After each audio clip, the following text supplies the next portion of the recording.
Eu já trabalho, mas quero estudar. Se tenho filhos, cuido do meu lar. E estudar onde quiser, quando puder. No PC, tablet ou celular. Moro longe, quero me formar. A hora que eu tenho é depois de almoçar. Praticidade tem o nome, polos em todo o país. Online posso me formar. EAD, o Unicesumar tem qualidade de ensino pra você criar. EAD, o Unicesumar, você escolhe a hora que quer estudar. EAD, o Unicesumar em cada canto do Brasil, porque melhor não há. EAD, o Unicesumar, do meu jeito, no meu tempo, em qualquer lugar.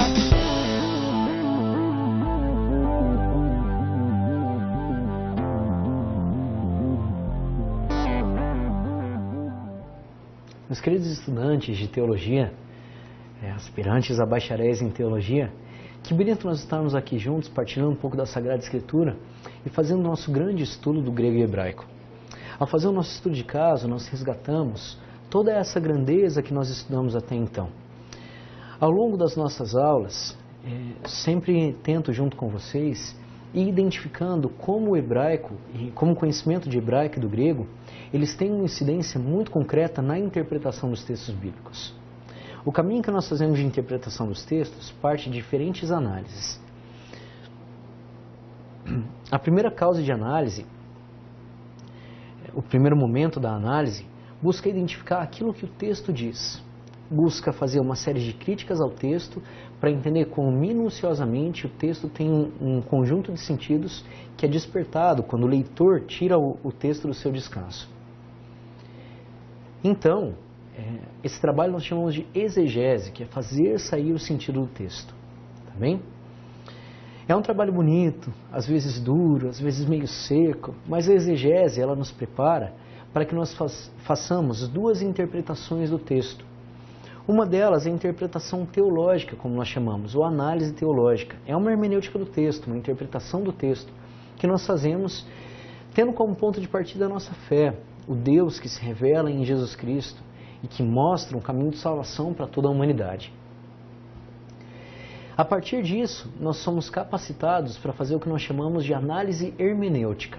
O que é a hermenêutica? Bom, a hermenêutica ela é a transcrição daquilo que nós estudamos, da mensagem teológica que apareceu no texto, para realidades concretas de hoje. De maneira assim bem geral, é claro, né? Hermenêutica é uma disciplina filosófica muito ampla. Então, de maneira bem geral, é mais ou menos isso que nós fazemos nos estudos bíblicos.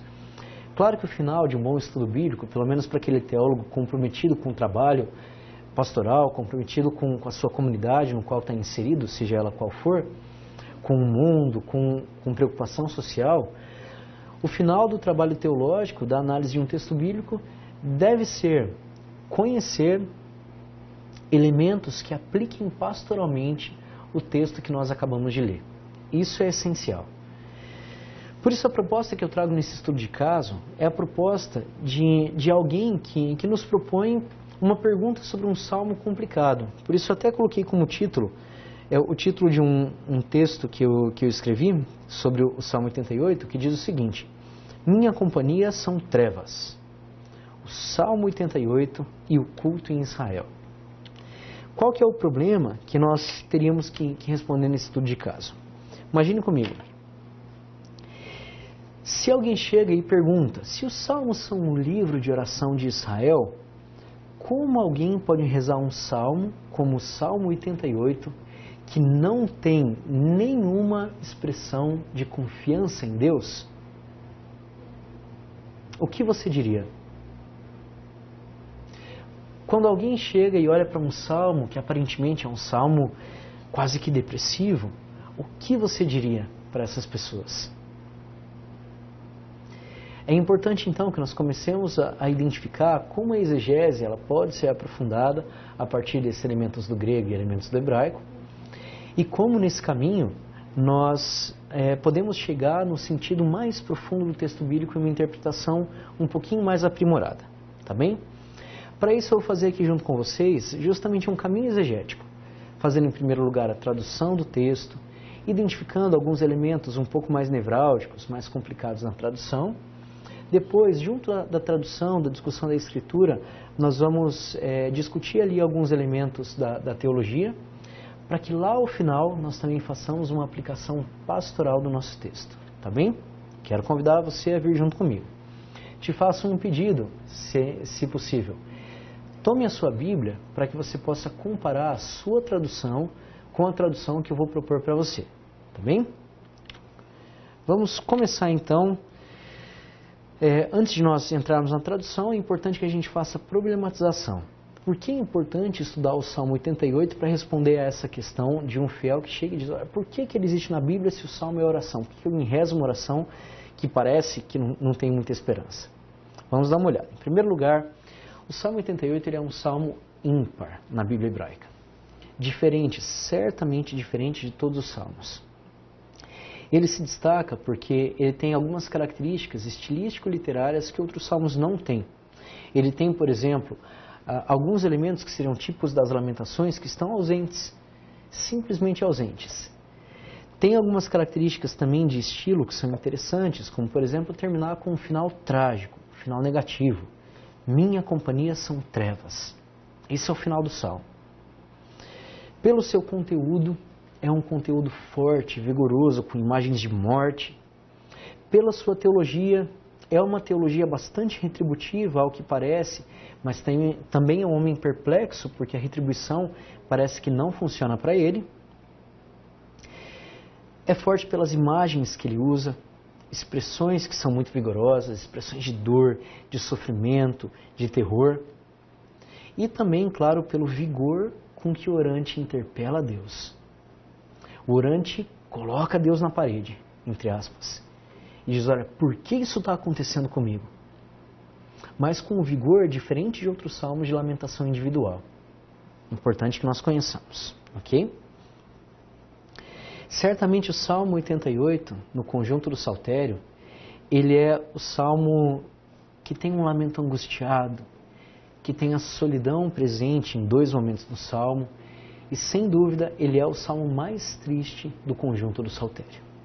Por que então ele aparece na Bíblia como palavra de Deus? Porque ele aparece como um texto de oração. Muitas vezes, quando se olha para esse texto angustiado, para esse texto cheio de solidão, os autores, ao longo da história, construíram uma hipótese de que ele seria a imagem de alguém muito doente, próximo da morte, que estaria sofrendo provavelmente de uma doença considerada maldita, como a lepra.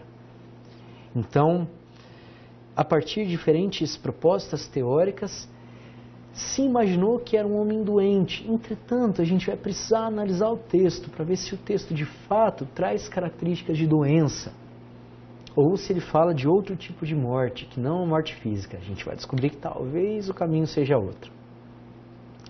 Um elemento essencial é que esse salmo ele é o único do Saltério que não apresenta manifestação explícita de esperança divina. Nós vamos entender um pouco disso também quando nós conversarmos sobre o gênero literário desse salmo. Então, parece que o salmista ele não espera que Deus agirá em seu favor. Não há uma súplica evidente, não há um voto, ou seja, o salmista não diz, olha, se eu for curado eu vou fazer tal coisa. Não há agradecimentos. Então nós nos perguntamos, que tipo de culto seria capaz de receber esse salmo? Em uma linha de estudo um pouco mais recente, não é imediatamente recente, mas já vem de escolas clássicas, mas uma linha relativamente recente, os salmos eles têm sido olhados cada vez mais como a literatura cultica de Israel. Eles não são poemas bonitos para serem lidos. Na verdade, eles são os livros do culto. São os livros feitos para serem proclamados ali no templo, ou os salmos muito antigos eram proclamados, por exemplo, nas casas, nas festas populares, nas celebrações que eram conduzidas pelo patriarca da casa, pelo chefe da casa.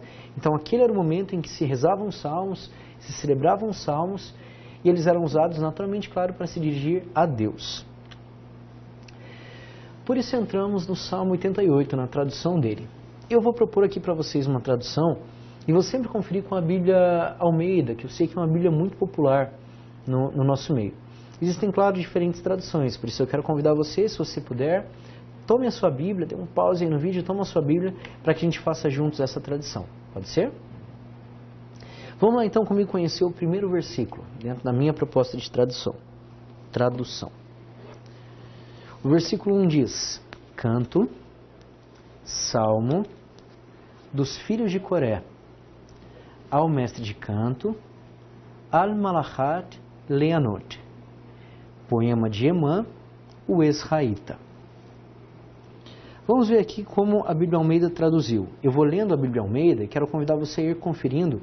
Enquanto eu leio a Almeida, você escuta e confere novamente a minha tradução.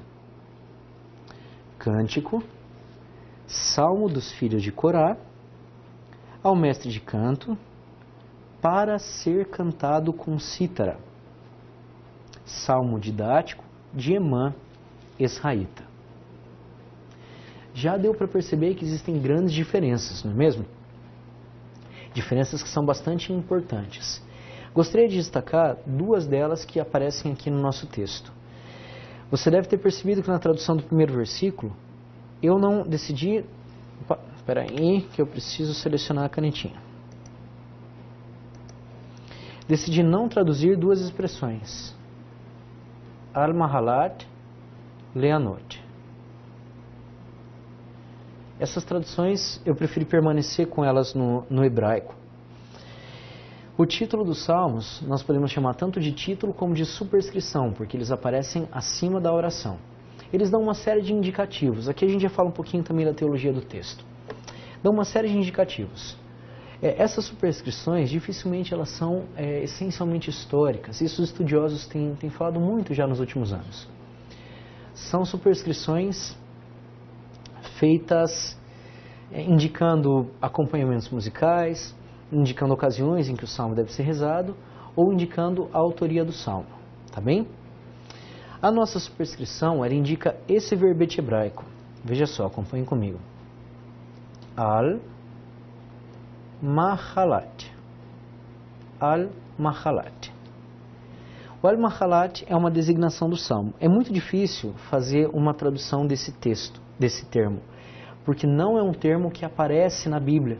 Nós não sabemos hoje o significado dele. Ele deve ser uma flexão de diferentes termos que nós não conhecemos. Os autores colocam duas propostas básicas de flexão. É uma flexão, pode ser uma flexão de dois termos diferentes. Veja só. Então, ele é uma notação musical, certamente, isso nós sabemos, que ele pode indicar uma dança em forma circular. Se esse mahalat, ele na verdade é meholá. Meholá significa dança em forma circular. Porque ele vem desse termo aqui hebraico, haval, que significa essa dança circular. Ou a doença, se ele vem de mahalá.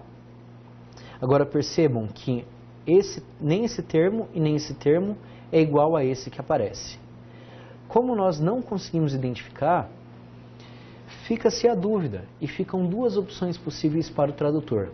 O tradutor pode indicar para a dança, ou dança em forma circular, ou pode indicar para a doença. Como mesmo que a Bíblia de Estudo Almeida traduziu? Traduziu para ser cantado com cítara. Olha só a diferença, né? Para ser cantado. Depois, leanote, com cítara. Como nós temos um alto grau de indecisão, de precisão sobre esse termo, eu, como alguns outros teóricos também, nos estudos desse salmo, preferi não traduzir e deixar ele como está. Claro que em uma Bíblia popular, nas Bíblias que chegam nas mãos do povo, no geral os autores vão propor uma tradução. Ainda que mesmo em Bíblias mais populares, alguns decidam não traduzir o texto e manter ele no seu original hebraico. Agora vamos falar desse segundo termo que aparece, leanot. Veja só. Leanot, que está aí no seu formato hebraico, divide os estudiosos, podendo indicar uma notação musical para cantar ou para cantar com alegria, se ela é derivada de anar, ou se ela é referente ao estado durante, para a aflição.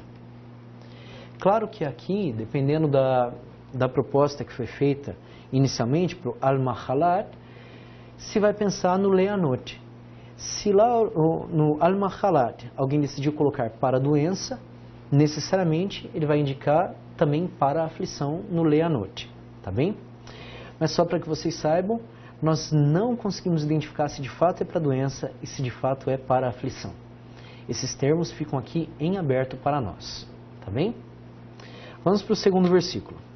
Senhor, Deus da minha salvação, de dia grito, à noite, diante de ti. Percebam que aqui eu mantive essas reticências. Opa! Vem a canetinha. Essas reticências são importantes, porque esse é um versículo que foi mutilado. Falta de fato um verbo aqui. É comum que nesse versículo inicial o orante se apresente a Deus. Quando essas orações eram recitadas no templo, o orante iniciava colocando-se em contato com a divindade para o qual ele estava orando. Então ali ele proclamava o nome dessa divindade com certos atributos. Poderiam ser atributos os mais diversos. Nesse caso, o atributo que ele lembra de Deus é Deus da minha salvação. Isso é bastante importante para nós entendermos a teologia do texto. Deus da minha salvação. Então ele vai mostrar a sua atitude piedosa, esperando, claro, ser escutado por Deus. De dia grito, à noite faço algo diante de ti. Essa falta do versículo e as correções que vão aparecendo geram traduções muito diferentes. Veja só. Ó Senhor, Deus da minha salvação, dia e noite clamo diante de ti. Essa é a tradução mais comum. Se colocam dia e noite, eu grito diante de ti. Mas, infelizmente, é uma tradução que não é suportada por nenhum manuscrito. Ela é uma adaptação que tenta harmonizar o texto para que ele fique coerente. Tá bem? Vamos ler ali juntos o versículo 3. Chegue em tua face minha prece, estende teu ouvido para meu clamor. Porque minha alma está saciada de males, e minha vida toca o Sheol. Fui contado com os que estão descendo a cova. Tornei-me como homem sem força. No versículo 3, tem uma certa manifestação de esperança, mas não é uma oração de fato de esperança, como nos padrões dos outros salmos. Ele traz um lembrete, chegue em tua face a minha prece, ele diz o objetivo da sua oração, estende teu ouvido para meu clamor. Olha só que importante, o salmista espera ser escutado por Deus. Essa é a ideia, ele quer ser escutado por Deus. Isso fica bem evidente, justamente porque esse estribilho, essa frase importante, vai se repetir por 3 vezes no texto. Chegue no seu ouvido o meu clamor. O salmista quer ser escutado por Deus. Parece que então a grande queixa dele é que ele seja escutado.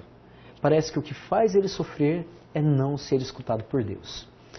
Então ele começa a mostrar a sua situação, a apresentar a sua situação para Deus na primeira queixa. A primeira queixa no versículo 4 começa dizendo que a vida dele está saciada de males. Nós vemos aqui uma característica importante, estilística do texto, que é uma ironia. Saciar, dentro do hebraico, indica o mesmo que no português. Quando você está cheio e satisfeito por alguma coisa. Entretanto, aqui, esse saciado é como se fosse uma acusação sutil que o salmista faz a Deus. Eu estou saciado, mas saciado de males. E a minha vida está próxima da morte, está próxima do Sheol. O Sheol era a mansão dos mortos, o lugar que os mortos ficavam em stand-by até a manifestação de Deus. Vamos ver como é que Almeida traduz. Pois a minha alma, aqui aparece Nefesh, está farta de males, e a minha vida já se abeira da morte. Ao invés de traduzir por Sheol, traduziu como morte. O versículo 5, ele continua descrevendo o seu sofrimento. Fui contado como os que estão descendo a cova e tornei-me como homem sem força. Sou contado com os que baixam a cova e sou como homem sem força. Tranquilinho. Vamos para o versículo 6, que ele tem um elemento bastante interessante referente ao hebraico. Leia ali comigo. Despejado entre os mortos como um traspassado, como os que jazem no sepulcro, dos quais não mais te lembras. E de fato, eles foram cortados para fora de tua mão. O primeiro termo que aparece é um termo interessante. Despejado entre os mortos. A Almeida vai traduzir como atirado, jogado entre os mortos. Entretanto, essa opção, ela traduz o seguinte termo hebraico, que você vê aqui embaixo. Hafshi. Hafshi. O sentido literal de Hafshi significa ironia. É liberto. Liberto. Então, formalmente, se fosse uma tradução bastante literal, essa já é um pouquinho adaptada, mas uma bem literal, ela teria que trazer liberto entre os mortos, como um traspassado. Mais uma vez aqui a ironia, uma ironia fina. É uma sutil reclamação a Deus, uma sutil queixa. Eu fui liberto entre os mortos. Quem é liberto entre os mortos? Para que nós demos isso um pouquinho melhor, nós podemos ver, por exemplo, a passagem de 2 Reis, no capítulo 15, versículo 5, que tem um paralelo em 2 Crônicas, já que Reis e Crônicas contam a mesma história. Ali naquele caso, o rei Osias, ele é punido por Deus com uma lepra, e ele tem que viver em um lugar separado.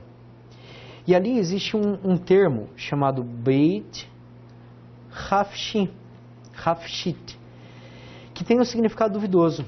Beit é casa, casa de. E aí vai ser casa de libertação, casa de separação, casa do que? É o mesmo termo que aparece, Hafshi. Então uma casa de separação, de libertação ou do quê? Bom, nós temos alguns paralelos de Hafshi com o termo HFS, que nós falamos o Shin no hebraico. É um paralelo triliteral com o hebraico, que significa prostrado. Ezequiel, no capítulo 27, versículo 20, ele apresenta Hofshi, traduzindo como cama, mas com muitas dúvidas. Agora, de fato, lá no ugarítico, HPTT, NPSY e o termo Hushavt, significa eu tenho que habitar. Isso faz com que muitos autores entendam o despejado como acamado, como colocado ali embaixo, junto dos mortos. Mas já dá para perceber que é um termo de dificílima tradução. Nós temos uma grande dificuldade em entender o seu significado. Agora, de fato o texto é entendido como despejado, abandonado, colocado. Ele é um paralelo com a história de Jó, como em Jó no capítulo 3, versículo 19, que entende que lá na morte, o homem sofredor, justo, que sofre sem entender o porquê, ele encontra a sua libertação. Por isso, para mim, uma tradução bem literal seria liberto, entendendo que esse liberto é uma ironia, como ele foi abandonado, jogado entre os mortos. Tá bem? Então ele foi despejado entre os mortos como um traspassado. Veja só assim as imagens de sofrimento, de dor que ele vai apresentando. Como os que jazem no sepulcro, dos quais não mais te lembras. Aqui mais uma vez aparece essa solidão. O Deus que não ouve, não fala, não se lembra do sofrente. E de fato, essas pessoas que estão no Sheol, foram cortados para fora da tua mão. Mão na Bíblia, dentro da antropologia bíblica, o termo mão, quando aparece, indicará proteção, segurança.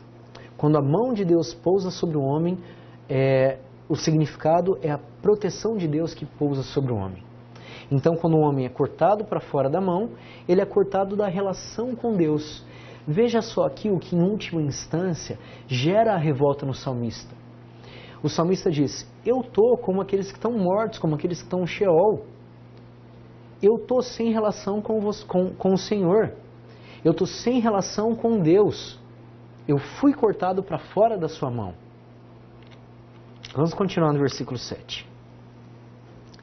Colocaste-me no mais fundo de uma cova. Olha só aqui a acusação a Deus. Veja bem.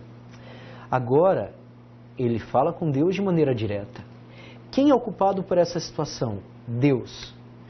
porque é Deus quem o colocou no fundo de uma cova, em trevas e nas profundezas. E aqui começa uma acusação bastante deliberada e direta a Deus, diferente de outros salmos em que se atacam inimigos, em que se atacam as situações, em que se atacam a doença, por exemplo. Nesse caso, a origem do sofrimento do salmista está em Deus. Olha o peso do salmo, a dificuldade do salmo. E aqui, veja a força das expressões que começam a aparecer. Sobre mim pesa a tua cólera e todas as suas torrentes me humilham. Deixa eu ver como a Almeida traduziu o torrentes e o humilhar. Sobre mim pesa a tua ira, tu me abates com todas as tuas ondas. Ixi, aqui é difícil, de fato.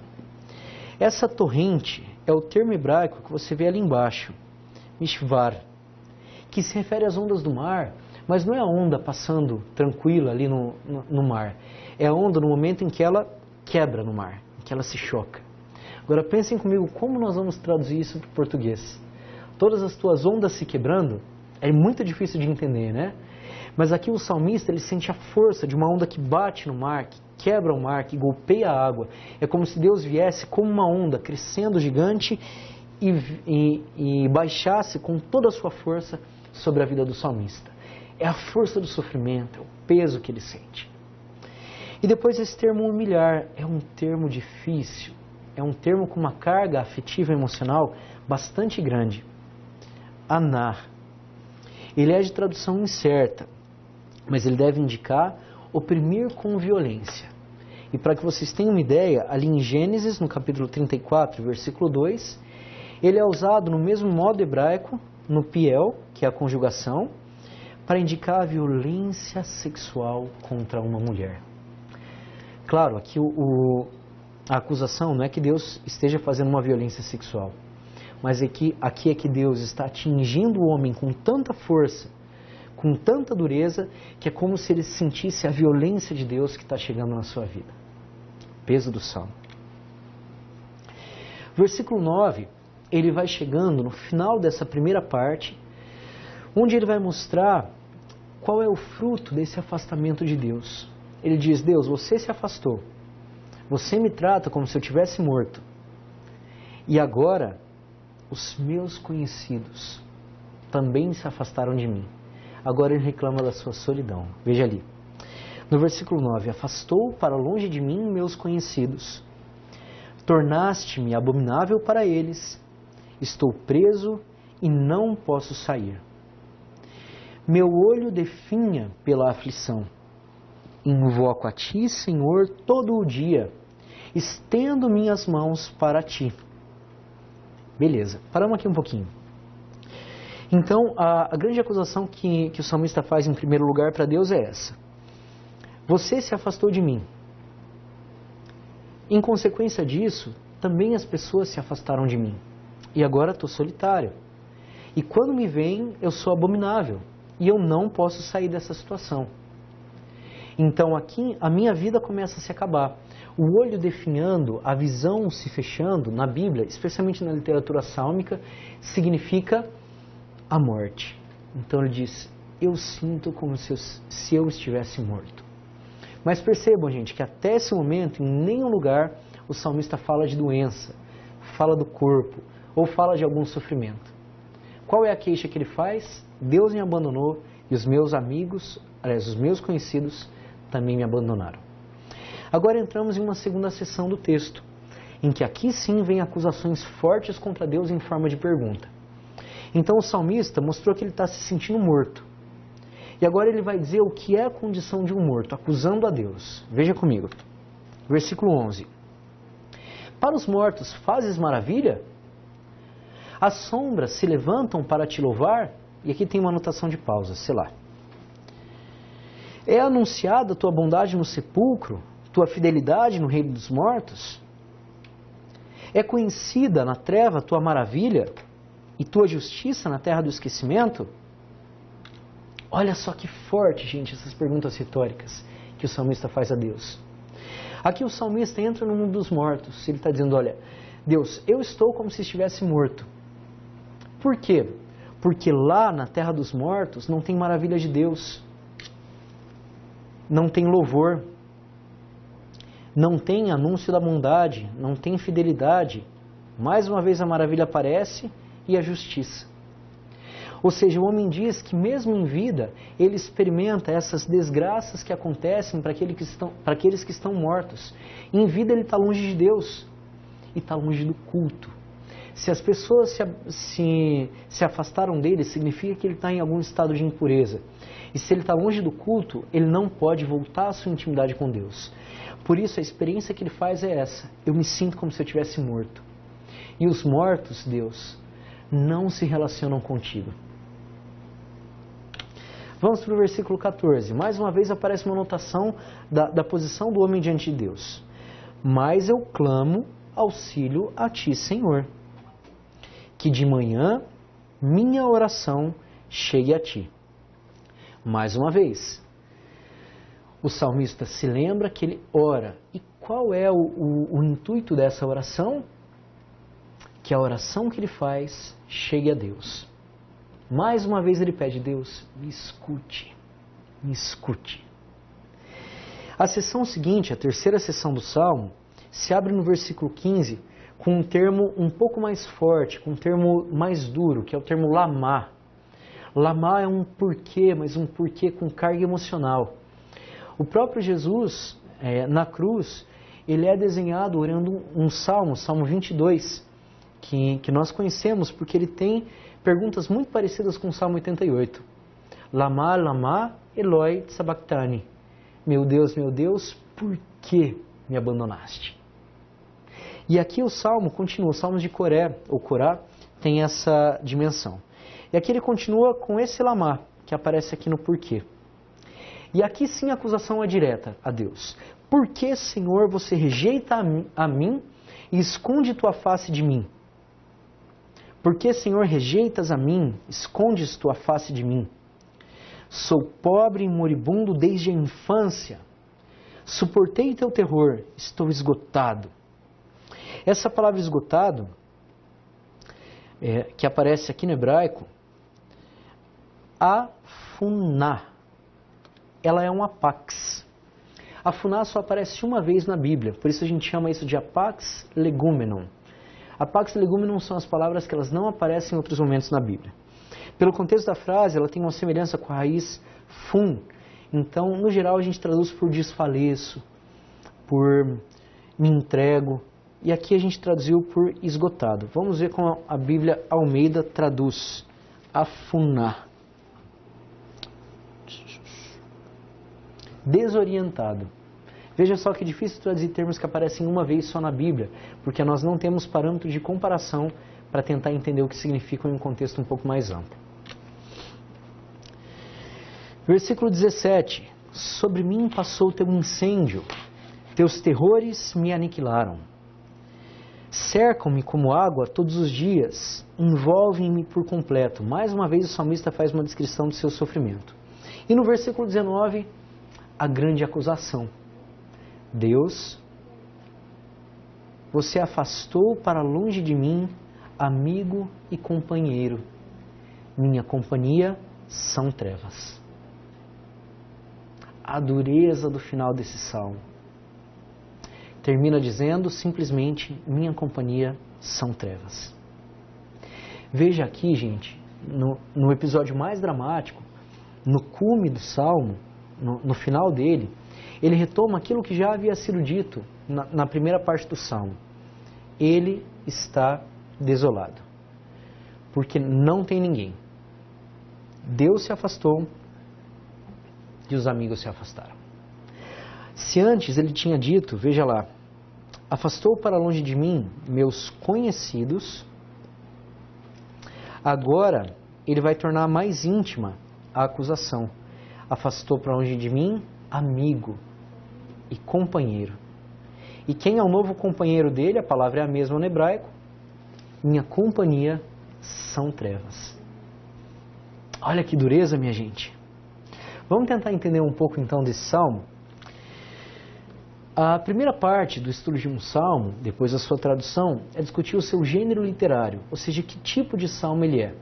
Ele pode ser um salmo de hino de louvor, pode ser um salmo sapiencial, ou pode ser um salmo de lamentação, como é o caso desse salmo. No geral, ele é classificado como lamentação individual, porque ele mostra um indivíduo que traz as suas queixas a Deus. Entretanto, os salmos de lamentação individual, eles seguem um padrão, e eles trazem elementos muito semelhantes. E esse salmo de lamentação, ele não traz uma série de elementos que seriam típicos desse gênero literário.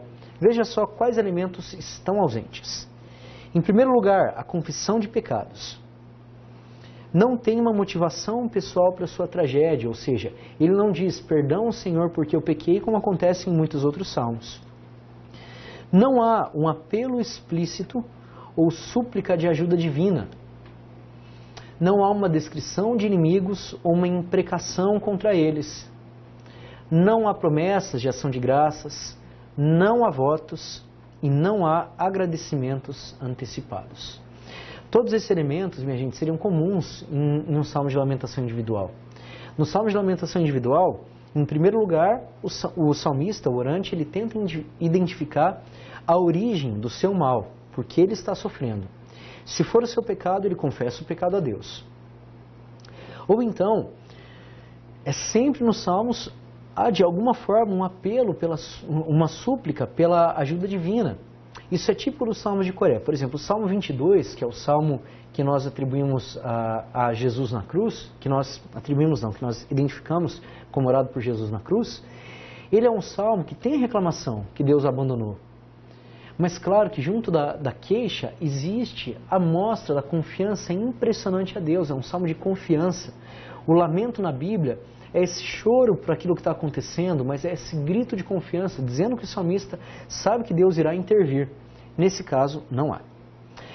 Há muitas vezes uma descrição dos inimigos, porque ele tem que orar e pedir para Deus libertar ele de algo. Então, o que é o inimigo do salmista nosso, do Salmo 88? Não se diz, só se diz que ele não tem ninguém mais perto dele, que a vida dele está como se fosse um homem morto já. Mas ele não diz o porquê que isso acontece, ou quem está agindo contra ele. E não há promessas de ação de graças ou votos antecipados. Isso é muito comum nos textos de lamentação individual. O salmista diz que quando Deus intervir, ou antes de Deus intervir, ele vai proclamar o seu nome na sua casa, ele coloca um voto, alguma coisa que ele irá fazer como uma garantia de que ele tem confiança em Deus e que ele vai agradecer a Deus. Isso fez com que muitos autores imaginassem que esse nosso salmo, Salmo 88, seria na verdade um salmo fragmentado, que ele apresenta só o lamento e faltou a parte final, que seria uma parte de confiança. Será que ele é um salmo fragmentado? Bom, para isso nós teríamos que ver a estrutura dos salmos hebraicos e teríamos que ver se ele tem unidade. Então, a partir de agora, nós passamos a estudar a estrutura e a unidade do salmo. Quero convidar você a ver comigo a estrutura do salmo, para entender que ela é uma estrutura bem coerente, com começo, meio e fim. Eu já sinalizei alguns elementos de estrutura, já disse que o salmo está dividido em 3 partes. Veja lá. A primeira parte é a parte que nós chamamos de parte A.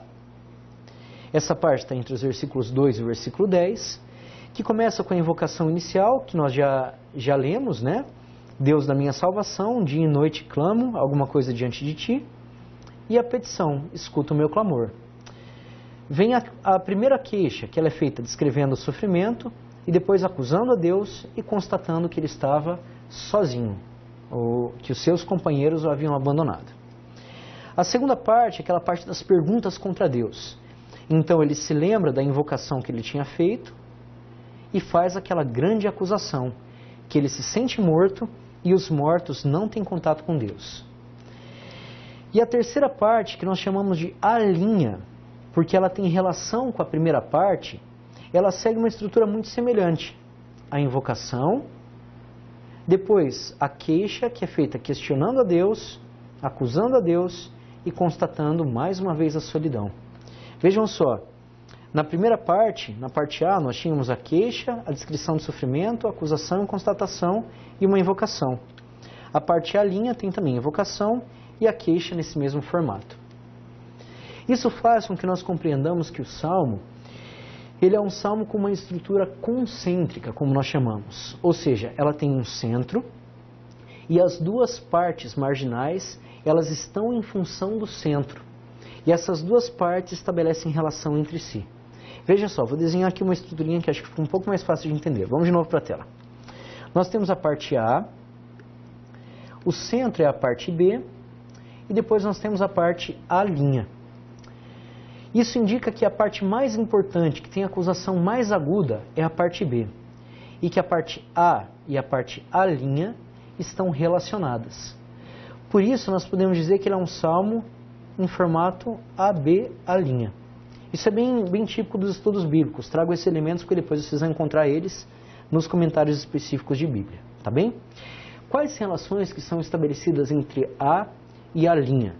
Será que elas são comuns nos temas, nas palavras? Bom, a gente já viu que elas são comuns em estrutura.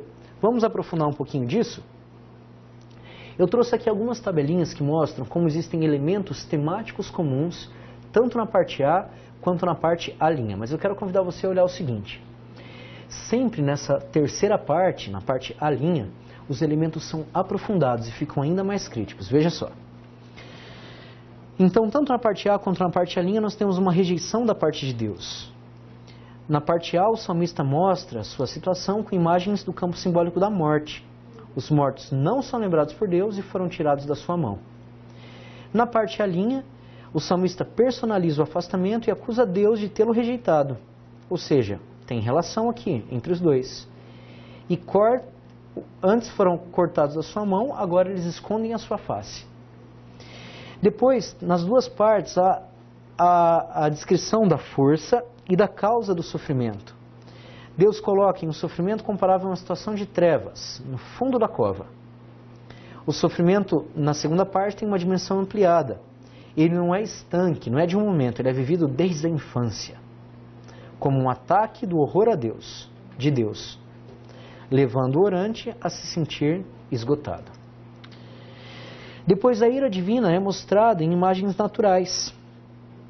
A cólera divina, ela é comparada, na primeira parte, às torrentes, às ondas que quebram sem piedade no indivíduo, e na segunda parte, mais uma vez, nós temos a imagem da água, que ela reaparece, ela permanece, mas ela é ampliada, porque a imagem da água, ela se manifesta como o terror de Deus, que age mais do que a água, como um incêndio, acabando com o salmista e trazendo sofrimento para ele todos os dias. E a última parte, que aparece tanto na parte A quanto na parte A', é a parte do afastamento social. Veja só, o único sinal visível do sofrimento, ele é apresentado aqui no final. Deus afasta os seus conhecidos. E depois, na segunda parte, o mesmo sinal retorna, mostrando um grupo íntimo de relações, o amigo e o companheiro, que pode também ser traduzido como parente. Muitas Bíblias trazem essa versão de parente. Deu para entender, gente, a beleza, a nobreza, a elegância desse salmo? Na primeira parte apresenta o sofrimento, na segunda parte ele mostra o sofrimento ainda mais intensificado. Aliás, tem a constatação final, né? Em primeiro lugar, o salmista ele se sente oprimido e a luz dos seus olhos diminui. Aqui as trevas aparecem e elas são os companheiros do salmista. Ele está na escuridão total. Com tudo isso, gente, nós percebemos que a parte A e a parte A', elas servem para descrever como o salmista se sente morto. E na parte central, que é a acusação mais dura, mais aguda contra Deus, o salmista diz que alguém que se sente morto não entra em contato com Deus, não tem relação a Deus, porque lá na terra dos mortos não há maravilhas e não há louvores. Aqui a gente percebe que a descrição do sofrimento ela não é feita em forma de doença, ela é feita na forma de morte. A morte do homem para Deus, porque o homem não está mais se relacionando com Deus. E a morte social, porque o homem não se relaciona mais com a sua família. Agora a gente tem que se perguntar, mas isso é uma oração? Que tipo de oração podia trazer esses elementos? Dentro da unidade, eu trouxe aqui só por curiosidade, que 4 propriedades positivas são levantadas a Deus nas perguntas retóricas da seção central, e uma delas repetida, sendo que todas elas são acompanhadas de um sufixo masculino da pessoa singular para falar de Deus. A maravilha, a bondade, o Hesed que aparece aqui, Hesedka. Depois a fidelidade, o Emet, e a justiça, o Tzadik. Depois, em contrapartida, se aparecem 4 elementos positivos de Deus, aparecem também 5 atributos, que são fonte de sofrimento. Gente, isso é típico dos Salmos. Aparecem a cólera, as torrentes, o incêndio, os terrores e o horror. O que é típico dos Salmos? Parear o número de elementos que vão aparecendo. Aparecem 4 características boas de Deus, mas aparecem 5 atributos que causam sofrimento, para mostrar que o que o salmista experimenta de Deus é o sofrimento de verdade. Tá bem? Claro que isso a gente só vê com um olhar bem cuidadoso, atento e partindo do hebraico. Ok. Vou passar aqui algumas partes para que a gente entre... não vai nem precisar, ótimo. Vamos entrar no uso cultico. Como é que esse salmo vai ser usado em um culto? Existe esse autor, chamado Movinkler, que ele apresenta uma palavrinha chamada maskil, que está lá no comecinho da Bíblia, que é traduzido por mim como poema. É muito difícil de traduzir maskil. O Movinkler vai dizer que maskil, ele vem da raiz shakal, que ela dá uma noção de astúcia, de sabedoria sobre tudo. Por isso, para ele, sempre que aparece um maskil nos salmos, ele quer indicar um grupo específico de orações e de salmos. O maskil seriam poemas culticos, resultantes de uma sabedoria e inspirações supranormais, dando um caminho pelo qual a divindade deveria ser adorada e influenciada, tornando o canto efetivo no seu uso. Ou seja, um canto que ele era orado, era cantado, e por ser cantado, ele tocava o coração de Deus, e Deus vinha logo com o juízo, com a causa do sofrimento, ou dando um caminho para a cura do orante, do salmista. Certamente na antiguidade existiam ritos mais espontâneos, que eram feitos diante de um sacerdote. Em períodos mais arcaicos, esses ritos espontâneos eram feitos diante de um homem de Deus. Eles eram como se fossem as testemunhas autorizadas que viam a oração que a pessoa fazia. Na Bíblia nós temos traços desses ritos. Por exemplo, em Isaías, quando o rei Ezequias ele busca um homem de Deus para que faça um ritual de cura para ele. Então ele pede para que o homem de Deus venha, para que ele faça diante desse homem um ritual de cura e assim seja escutado por Deus. Por isso, gente, o que parece para nós? Que esse salmo ele representa a morte social de um homem que tentou já, em primeiro lugar, diante de um homem de Deus, descobrir a origem do seu sofrimento e não conseguiu. Por isso ele se sentiu rejeitado da parte de Deus. Como ele se sentiu rejeitado da parte de Deus, diante do culto, e lá no culto o sacerdote, o homem de Deus, não disse a origem do seu sofrimento, a sua família também o rejeitou. Então ele tem uma segunda oportunidade de ir diante do homem de Deus e fazer uma oração como essa, dizendo, olha, eu estou vivo, mas Deus me trata como morto. É perigoso isso. É forte, eu sei. O salmista também sabe. Ele abre como se fosse um projeto jurídico contra Deus, no tribunal de Deus, para dizer que enquanto ser vivente, enquanto vivo, ele merece ser tratado como vivo e não como morto. Talvez então esse salmo fosse usado como essa segunda oportunidade que alguém que tinha algum problema que ele não conseguia identificar a origem, apresentava-se diante de Deus para poder reclamar que ele devia ser tratado como vivo e não como morto. Tá bem? Deu para entender um pouquinho melhor o salmo, né? E a beleza, gente, que ele traz, a grandeza que ele traz na nossa vida. Claro que para isso nós precisamos do hebraico, nós precisamos de análise estrutural, nós precisamos de teologia, e a parte final é passar isso para a nossa vida.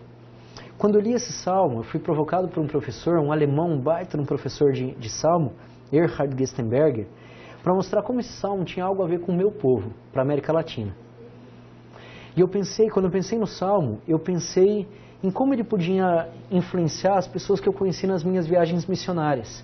Eu percorri bastante a América Latina fazendo missão.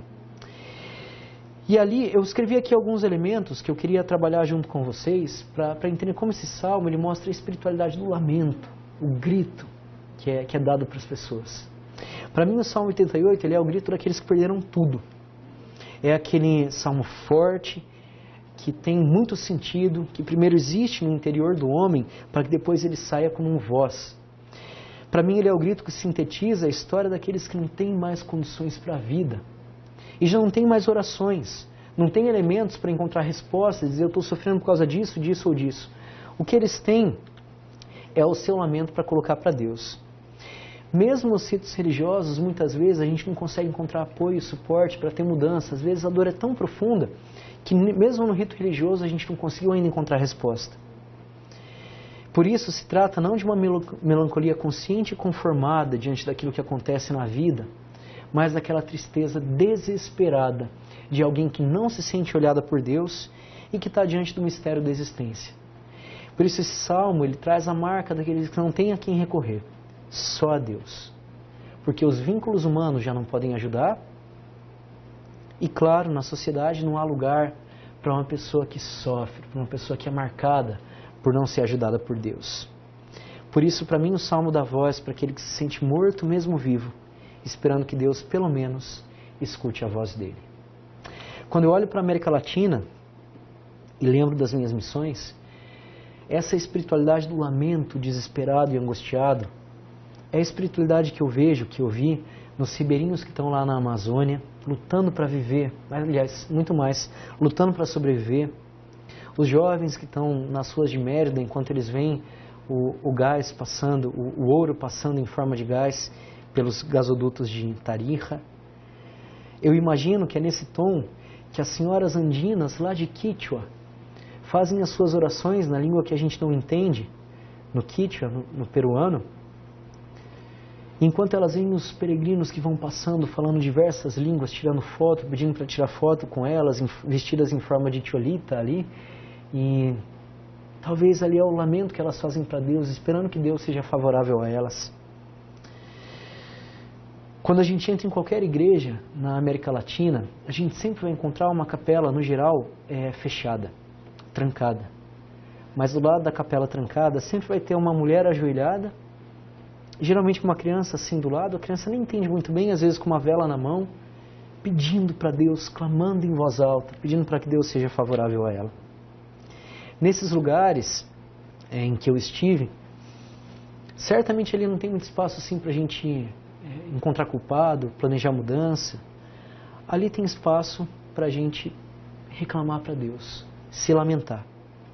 Não tem espaço para prometer que eu vou fazer isso ou aquilo se Deus for favorável. Ali tem espaço para fazer as nossas queixas. Por isso, para mim, olhando para esse salmo, eu posso dizer que a única justiça que melancolicamente povoa o grito dos pequenos é a justiça divina, que nasce de uma certeza que Deus é bom, que Deus salva e por isso não pode se contradizer. Às vezes a única oração que um povo sofrido tem para oferecer para Deus é o seu pranto, que não desejam que sejam ouvidos pelos seus vizinhos, pelos amigos ou por tribunais que não garantem nada, mas pela mão de Deus. A nossa América Latina, religiosa nas vias indígenas e europeias, quando vê a sua vida apreendida na cruz e as trevas como companhia, assim como Jesus crucificado, não tem muitos discursos para oferecer a Deus. Só resta o grito de angústia e o seu lamento na esperança de ser escutado.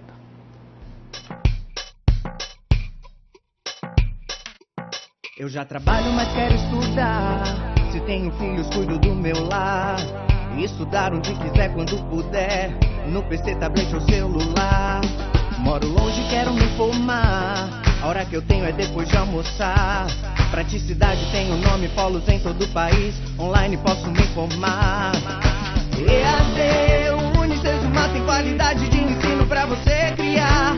EAD, o Unicesumar, você escolhe a hora que quer estudar. EAD, o Unicesumar em cada canto do Brasil, porque melhor não há. EAD, o Unicesumar do meu jeito, no meu tempo, em qualquer lugar.